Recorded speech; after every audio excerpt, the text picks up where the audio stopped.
68 años de vida, 6 años de café de olla recalentado, sonrisas que tenía que armar cada mañana como quien arma un rompecabezas al que le faltan piezas.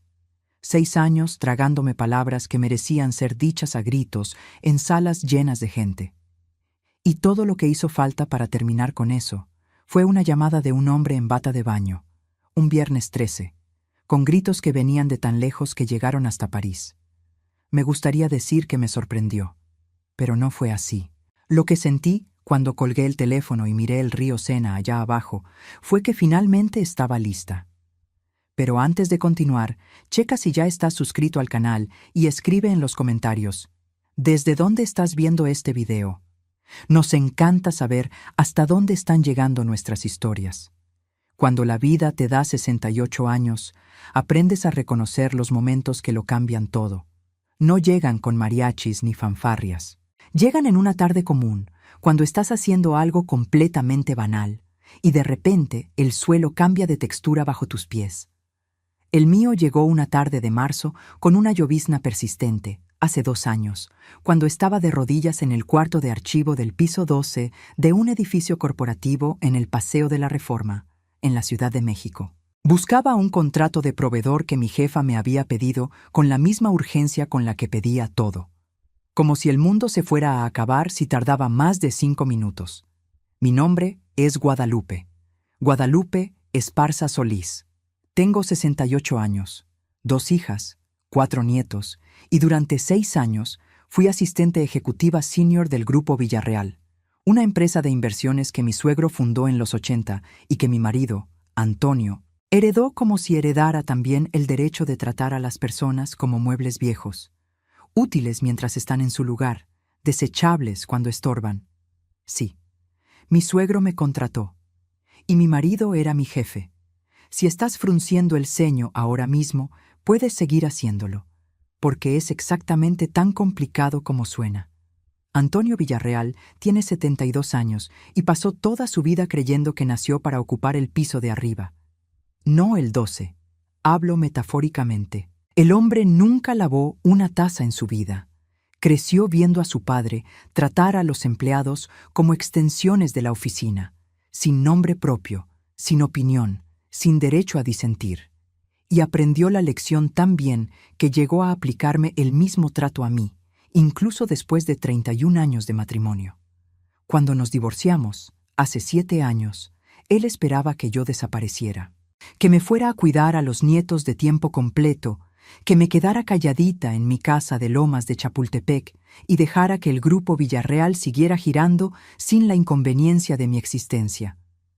Pero entonces Jimena, mi hija más chica, que tiene el corazón más grande del mundo y a veces 0 sentido común, fue a una comida familiar y dijo que yo estaba pasando por dificultades económicas, que el convenio de divorcio no había sido justo, que yo merecía un trabajo de verdad. Y Antonio, que frente a sus hijas todavía necesitaba parecer humano, me ofreció una vacante. Asistente ejecutiva senior, puesto rimbombante, sueldo razonable. Escritorio en una esquina del piso 12, desde donde veía el tráfico de Reforma, y en los días de lluvia alcanzaba a oír el claxon de los coches allá abajo, como un recordatorio constante de que el mundo seguía moviéndose incluso cuando yo me sentía estancada. Él me decía, Lupita o querida, en las reuniones. No por cariño, sino como quien señala una silla y dice, siéntate aquí, sin siquiera mirar si estás cómoda. Durante 6 años hice mi trabajo con una dedicación que cualquier persona racional reconocería como excepcional. Organicé la agenda de un hombre que cambiaba de opinión 3 veces por mañana. Coordiné viajes para clientes a los que Antonio nunca se tomaba la molestia de tratar con respeto. Resolví crisis en silencio, sin llevarme el crédito, mientras él entraba a la sala de juntas con ese traje de marca que costaba lo que yo gano en 2 meses y firmaba los contratos como si lo hubiera hecho todo solo. 6 años de café malo de la maquinita del pasillo. 6 años de sonrisas fingidas. 6 años de aguantar. Pero aquella tarde de marzo, arrodillada en el archivo, buscando un contrato que probablemente estaba mal archivado a propósito, solo para darme trabajo, mi mano encontró otra cosa, Un folder color crema, desgastado, con una etiqueta escrita a mano que decía Grupo Villarreal, Estatutos Sociales y Acuerdo de Accionistas, original 1987. Me quedé mirando esa carpeta por un tiempo que no sé calcular. Y entonces me senté en el piso frío del archivo, con la lluvia golpeando la ventana pequeña allá arriba, y empecé a leer. Era material denso, el tipo de documento que fue escrito para alejar a la gente, con artículos, párrafos y fracciones numeradas como un laberinto. Pero yo pasé 31 años casada con ese hombre. Aprendí a leer entre líneas antes de aprender a leer los contratos. Leí lento, muy lento, como quien lee algo sintiendo que esas palabras van a cambiar algo importante y no quiere pasar nada por alto. Casi se me pasa. Estaba en el artículo 11, inciso B, enterrado entre cláusulas sobre transferencia de acciones y sucesión hereditaria. Era el tipo de lenguaje legal diseñado para que nadie lo encontrara. Pero yo estaba ahí, y yo lo encontré. La cláusula decía lo siguiente: cualquier empleado del Grupo Villarreal con más de 5 años de servicio continuo en puesto de confianza, que sea despedido sin una causa justificada debidamente documentada, tendrá derecho a una indemnización equivalente al 12% del valor valuado de la empresa a la fecha de la rescisión. Me quedé sentada en ese piso frío por mucho tiempo. Después lo leí de nuevo. 3 veces. 4. A la 5ª vez ya no estaba leyendo. Estaba calculando. El 12% del Grupo Villarreal.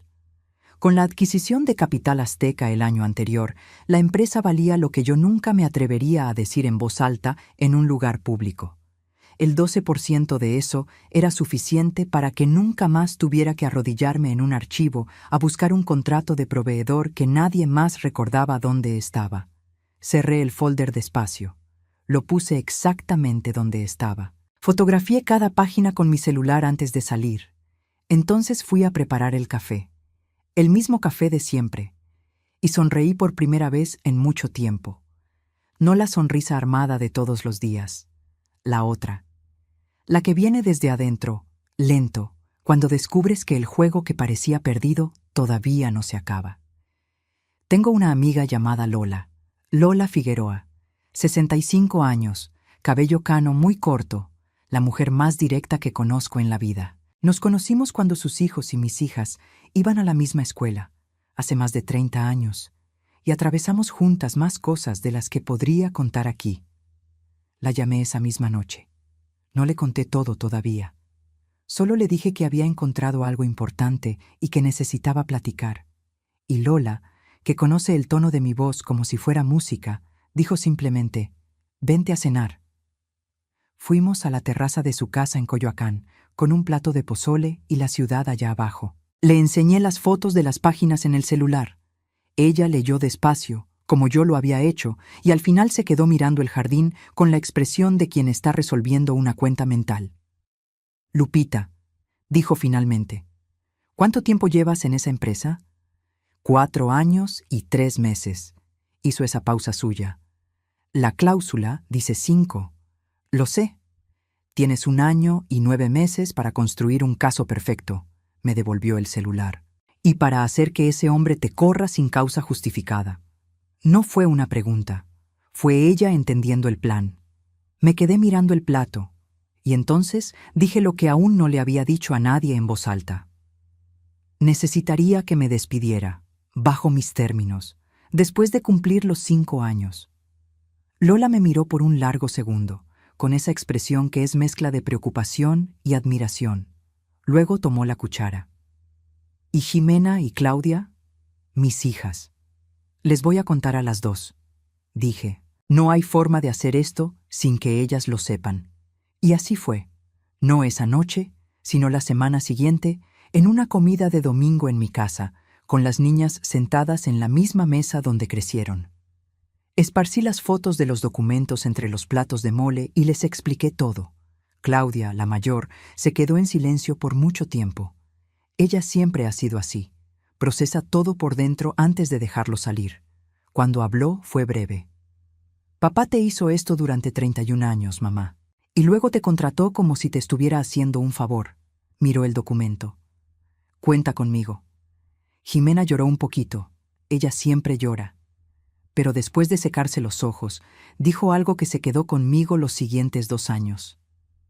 Tú nunca fuiste un mueble viejo, mamá. Él es el que siempre quiso que tú creyeras que lo eras. Entonces el plan comenzó. Lo que yo necesitaba eran 2 cosas: paciencia y provocación controlada. Mantener un historial de trabajo impecable, documentado, irreprochable, y al mismo tiempo ser exactamente lo suficientemente irritante para que Antonio tuviera el dedo en el gatillo, no tan irritante como para justificar un despido con causa legal, solo lo suficiente para que ya no pudiera soportarme. Claudia fue quien me ayudó a ponerle nombre a eso. Irritación estratégica, dijo, y se rió de su propia frase. No fue fácil. Fue lo más agotador que he hecho en mi vida. Y miren que crié 2 hijas. Aguanté un matrimonio de 3 décadas con Antonio Villarreal, y una vez tuve que convencer a un proveedor colombiano de renegociar todo un contrato por teléfono. Pero 2 años de actuación calculada fueron otra cosa.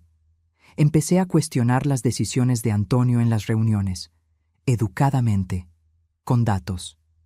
Lo cual es peor que la grosería para hombres como él, porque no puedes responder con autoridad.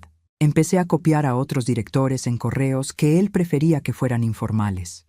Empecé a tomarme mi hora completa de comida todos los días, lo que en el mundo de Antonio equivale a una declaración de guerra. Dejé de reírme de sus chistes de golf. Eso pareció molestarle más que todo lo demás. En un momento dado, me llamó a su oficina y se me quedó viendo con esa expresión que yo conocía de décadas de matrimonio. La cara de quien quiere que leas que él tiene el control de la situación. Estás diferente últimamente, Guadalupe. Estoy enfocada en los números, le dije. Están saliendo bien.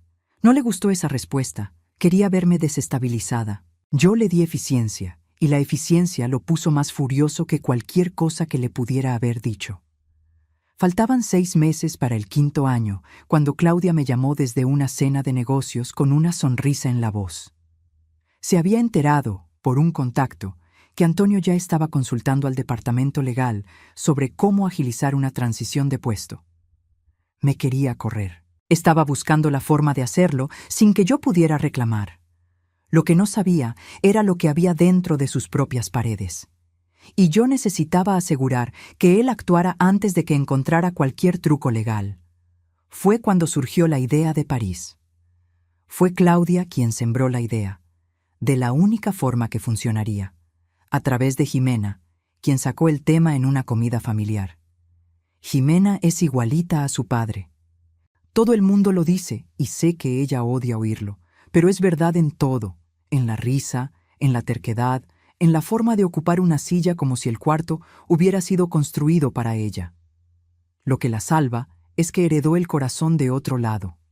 En esa comida, en un restaurante de Polanco que a Antonio le gusta porque tiene vista, Jimena mencionó, como quien no quiere la cosa, que yo nunca me había tomado vacaciones reales desde que entré al Grupo Villarreal, que Recursos Humanos había confirmado que tenía más de 35 días acumulados, que ella quería que me fuera con ella a París, 2 semanas, a ver museos, comer rico y descansar.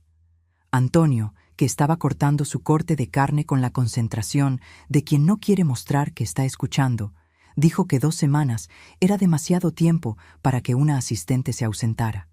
Jimena dijo, muy tranquila, que la licenciada Marta, la directora jurídica, ya lo había autorizado, que todo estaba conforme a la Ley Federal del Trabajo, que era un derecho. La palabra derecho cayó en la mesa como una piedra en un lago en calma. Antonio siguió cortando la carne. «Que descanses», dijo, de un modo que le costó trabajo decir. Yo estaba sentada del lado opuesto de la mesa y sentí exactamente cuánto le dolió. Le dolió todo, pero todavía no lo sabía. Volamos a París un viernes de principios de junio. Jimena y yo, con maletas que tardamos 2 días en hacer. Ella con sus outfits planeados en Excel, yo con esa maleta café de rueditas que ha viajado conmigo a todos lados los últimos 20 años y que me niego a cambiar porque los objetos de confianza merecen lealtad. En el aeropuerto de la Ciudad de México, mientras esperábamos el abordaje, Jimena me miró por encima de su café y dijo: «Mamá, sabes lo que va a pasar, ¿verdad?» «Lo sé», le dije. «¿Cuándo crees que llame?» Yo había hecho la cuenta. Conocía a ese hombre mejor de lo que me gustaría. «El día 8», dije. «Tal vez el 7». Jimena se quedó callada un momento. «¿Y luego?» «Luego terminamos las vacaciones».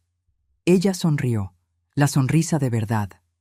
París en junio es una de esas cosas que había leído en libros, sin creer que fuera tan parecida a la descripción. El cielo tiene un color distinto. Los cafés tienen ventanas que abren a la calle y la gente se sienta de frente al movimiento, como si ver el mundo pasar fuera un plan válido para toda la tarde. Nos quedamos en una posada cerca del Sena, pequeña, con pisos de madera que crujían. Al segundo día le mandé a Antonio una foto de la Torre Eiffel con el texto: «Ciudad increíble. Te la recomiendo mucho», sin signos de admiración, sin emojis, calculado hasta en las comas. No hubo respuesta.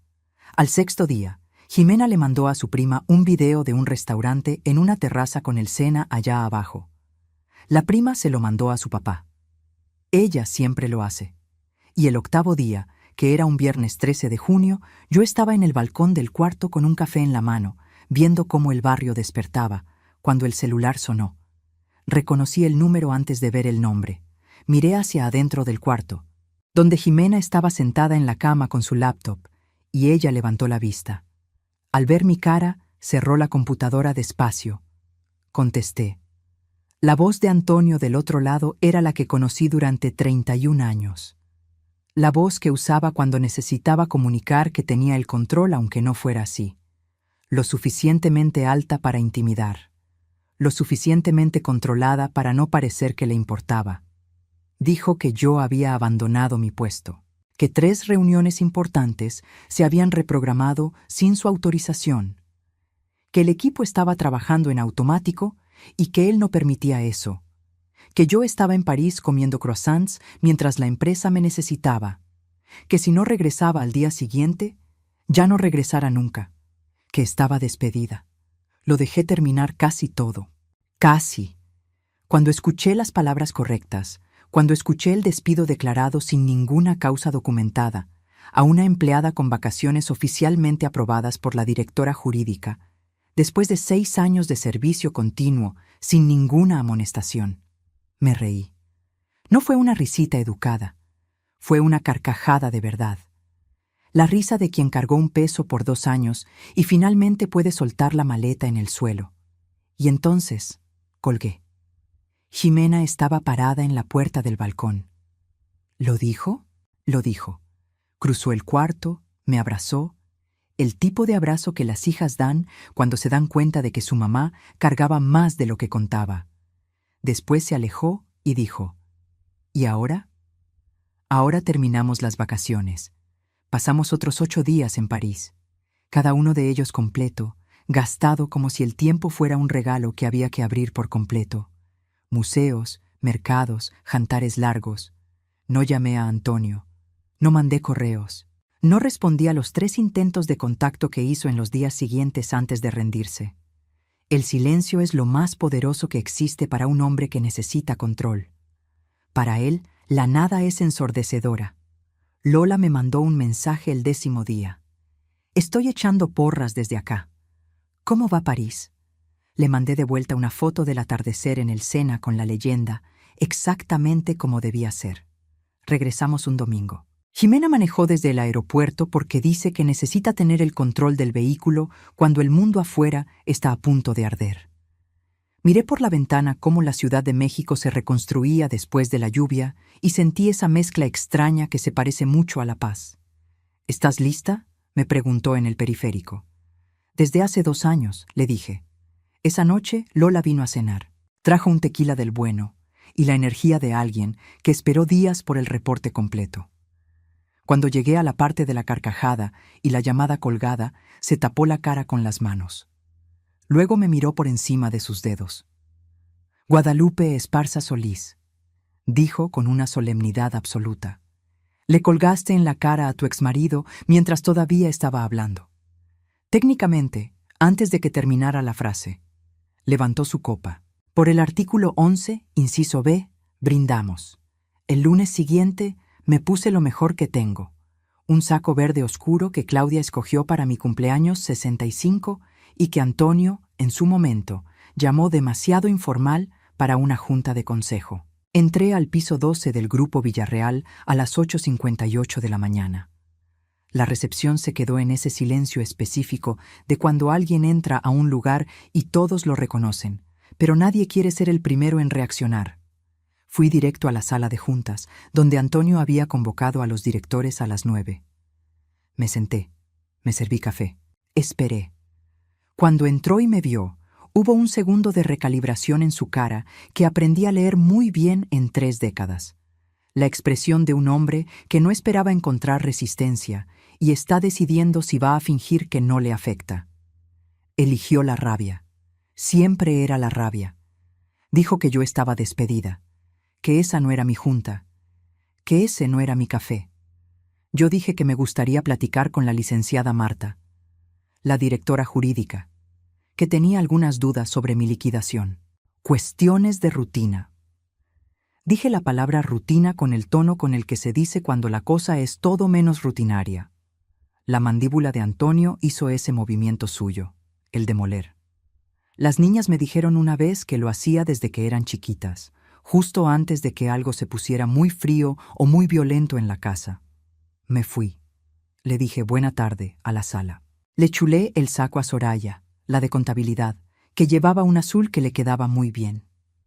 En el elevador, bajé 18 pisos con la calma de una mujer que pasó 2 años esperando un lunes por la mañana. La licenciada Marta me llamó antes de la comida. Yo estaba en una cafetería cerca del edificio, con un café mucho mejor que el de la oficina. Dijo que necesitábamos hablar, que ahí no en el despacho. Esa pausa me lo dijo todo. Había leído los documentos. Llegó a la cita con la precisión de quien fue entrenada para ello, cargando una carpeta de piel que yo sabía qué contenía antes de que la abriera. El artículo 11, inciso B, impreso y subrayado con marcatextos amarillo, con notas al margen escritas con letra de abogado. Me giró la carpeta, aunque ambas supiéramos que yo me lo sabía de memoria. Dijo que yo entendía lo que estaba reclamando. El 12% del Grupo Villarreal, que él iba a pelear, que él tenía recursos, abogados y una ausencia total de culpa, que iba a ser feo, largo y caro. Me incliné hacia adelante y le dije que encontré la cláusula hace 2 años, que pasé 2 años construyendo un historial de trabajo impecable, que tenía 6 años de servicio sin una sola falta y un despido verbal por teléfono internacional, sin causa documentada, durante mis vacaciones autorizadas por ella misma. No me estoy preparando, le dije. Tengo la maleta lista desde hace 2 años, esperando la hora de salir. Me miró por un largo rato. Luego miró la cláusula amarillenta y hizo algo que yo no esperaba de una mujer que había sobrevivido 20 años en el Grupo Villarreal sin una grieta en su barniz profesional. Suspiró, despacio, como quien suelta algo que llevaba cargando mucho tiempo. Me llamó costo operativo, dijo casi para sí misma. Frente a todo el equipo, durante la discusión del contrato de Capital Azteca. Llamó a toda mi área un costo operativo. Cerró la carpeta. Vas a necesitar una abogada externa. Mi conflicto de interés me impide representarte. Sacó una tarjeta de su bolsa y la puso frente a mí. Pero yo sé a quién debes llamar. Es buena, mejor que buena, y va a amar absolutamente este caso. Tomó un trago de agua y se levantó. Una última cosa, dijo. El Consejo de Administración se reúne el jueves. Sesión ordinaria de trimestre. El orden del día está abierto para cualquier accionista o parte interesada. Me sostuvo la mirada un segundo más de lo necesario. Luego se fue. Llamé a Claudia. Se está moviendo, dije cuando contestó.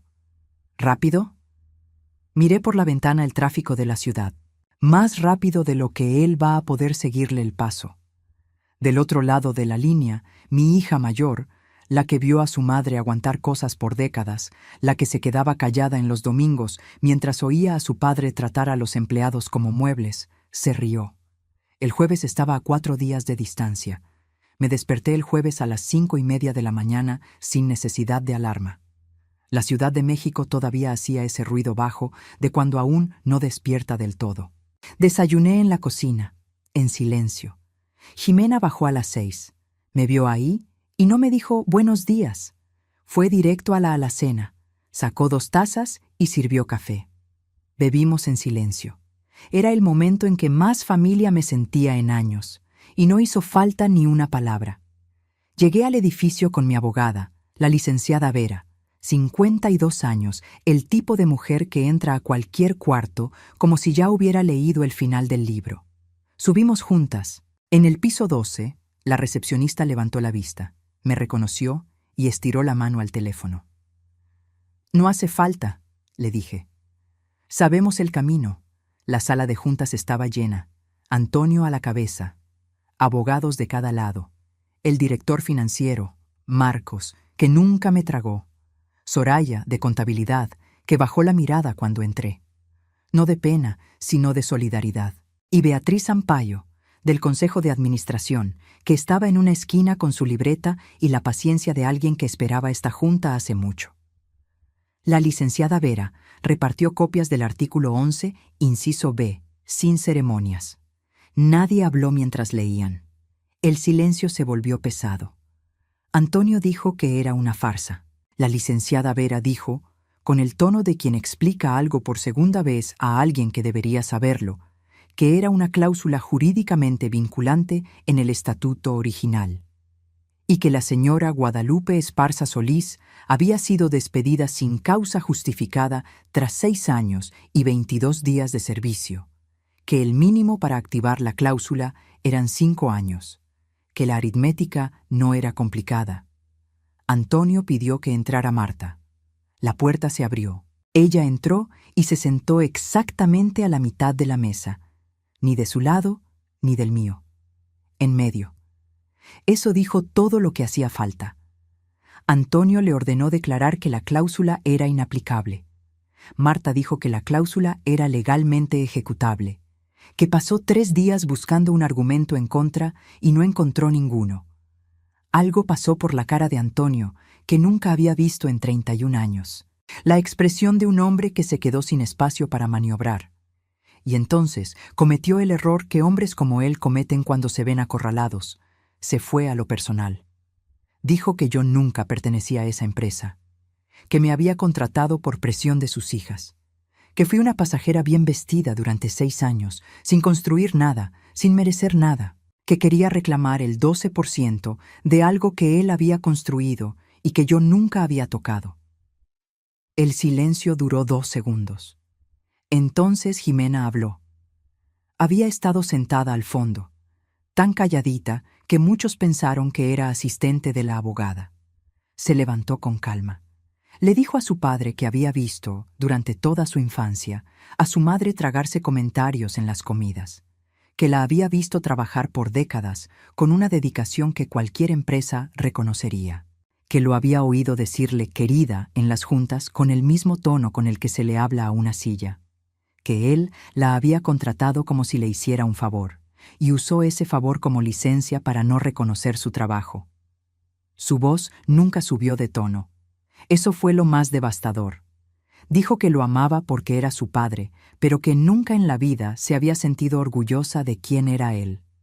Se volvió a sentar. Beatriz Sampaio se ajustó los lentes. Preguntó si había alguna objeción legal.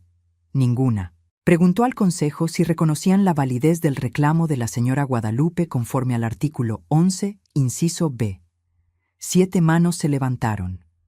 Antonio se quedó sentado en silencio. Pero ya no importaba. Ya estaba acabado. Las consecuencias reales nunca llegan de golpe. Llegan acumuladas. Al final de esa semana, otros 9 exempleados se habían puesto en contacto. Despidos injustificados. Ambiente hostil. Una demanda por acoso laboral que llevaba meses esperando este momento. Cada caso por separado era una queja. Juntos eran una demolición. Los gastos legales de Antonio empezaron a subir más rápido de lo previsto. Sus abogados dejaron de suavizar las cosas. El Consejo de Administración convocó a una reunión extraordinaria y pidió su renuncia a la presidencia. Él resistió una semana, con la terquedad de quien sabe que ceder es admitir la derrota, y luego dejó de resistir porque el orgullo sale caro y finalmente había hecho las cuentas. Vendió su participación a Beatriz Sampaio una tarde de jueves, sin ceremonias, sin fotos, sin despedidas. Solo una firma en un edificio que ya lo había olvidado antes de que él se levantara de la silla.